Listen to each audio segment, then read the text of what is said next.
Sebuah foto yang memperlihatkan sejumlah pengendara motor tengah berhenti di jalur penyelamat viral di media sosial. Diunggah oleh akun Instagram @agus_ben4 Minggu, tanggal 29 Agustus tahun 2021 kemarin. Lokasi kejadian diketahui berada di jalur penyelamat Subang, Jawa Barat. Padahal imbauan larangan untuk berhenti atau parkir di jalur penyelamat tersebut sudah terpampang jelas karena membahayakan.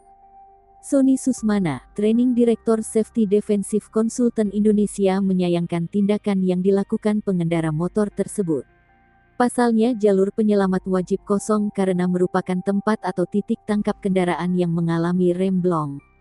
Terlebih himbauan sudah terpampang tetapi para pengendara tak mengindahkan larangan tersebut. Sony kembali menyayangkan keputusan para pengendara dalam bersikap.